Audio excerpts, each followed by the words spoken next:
জনগণ সমস্ত জায়গা থেকে খুব শান্তিপূর্ণভাবে ভোট দিচ্ছে। শেখ আব্দুল হান্নান 2021 থেকে 2024 সাল পর্যন্ত বিমান বাহিনীর প্রধানের দায়িত্ব পালন করেছেন। দুদকের অভিযোগ, দায়িত্ব পালনকালে বাহিনীর মোট বাজেটের 25% অনিয়মের মাধ্যমে অন্তত 3,000 কোটি টাকা আত্মসাৎ করেছেন তিনি। দুদকের অনুসন্ধান বলছে, শেখ আব্দুল হান্নান দম্পতি কানাডা, দুবাই ও কাতারে সম্পদ গড়েছেন। দেশে পাওয়া গেছে 5 কোটি টাকার বেশি অবৈধ সম্পদের তথ্য। তার সময়ে বিমান বাহিনীর প্রাতিষ্ঠানিক দুর্নীতির খোঁজেও কাজ করছে দুদকের একাধিক টিম।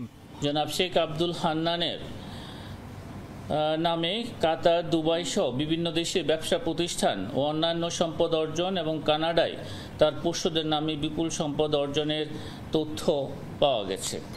এই বিষয়ে আমাদের একাধিক টিম কাজ করছেন। এদিকে শেখ রেহানার ছেলে রাদওয়ান মুজিব সিদ্দিকীর 3 কোটি টাকার অবৈধ সম্পদ অর্জনের তথ্য পেয়েছে দুদক। এর পাশাপাশি তার ব্যাংক অ্যাকাউন্টে পাওয়া গেছে 13 কোটি টাকার সন্দেহজনক লেনদেনের তথ্য। এসব অভিযোগে ববির বিরুদ্ধে মামলা করেছে দুদক।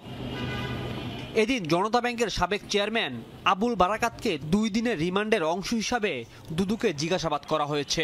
তার বিরুদ্ধে রয়েছে ঋণের নামে 297 কোটি টাকা আত্মসাতের অভিযোগ। ইতিমধ্যে একটি মামলায় তিনি আসামি হিসাবে অন্তর্ভুক্ত আছেন।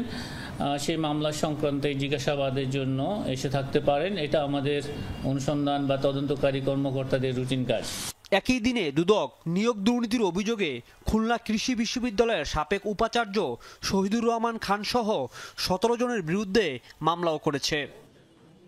রাজীব আহমেদ, যমুনা নিউজ, ঢাকা।